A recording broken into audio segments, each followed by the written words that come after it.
வங்கதேசத்தில் இந்து இளைஞரை கும்பல் ஒன்று கொடூரமாக தாக்கி மரத்தில் கட்டி வைத்து எரித்த சம்பவம் தொடர்பாக மேலும் 2 பேரை போலீசார் கைது செய்திருக்கிறார்கள். இந்த வழக்கில் இதுவரை 12 பேர் கைது செய்யப்பட்டிருக்கிறார்கள். வங்கதேசத்தில் இந்தியாவுக்கு எதிராக தவறான பிரச்சாரம் மேற்கொள்ளப்படுவதாக மத்திய அரசு ஒரு பக்கம் கண்டனங்களை தெரிவித்திருக்கிறது. இதனால் இரு நாடுகளுக்கும் இடையேயான உறவில் விரிசல் ஏற்பட்டிருக்கிறதா என்பது பற்றி அலச இணைகிறார் எமது சிறப்பு செய்தியாளர் சலீம். Over to Salim. இரு நாடுகளுக்கும் இடையே அந்த பதட்டமானது அதிகரித்து காணப்படுகிறது. இப்போ நம்ம வங்கதேசம் எங்கே இருக்குது அப்படின்னு சொல்லி ரொம்ப தெளிவாக பார்க்கலாம். இந்தியாவோட மையப்பகுதிக்கும் வடகிழக்கு இந்தியாவுக்கும் நடுவே அமைந்திருக்கக்கூடிய நாடு தான் பங்களாதேஷ்.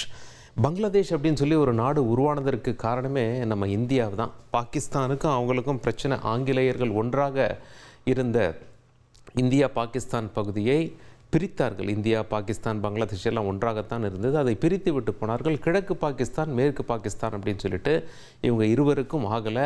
அப்படி அதில் ஒரு பகுதி தான் பங்களாதேஷாக உருவெடுத்தது இந்திய இராணுவத்தின் உதவியோடு.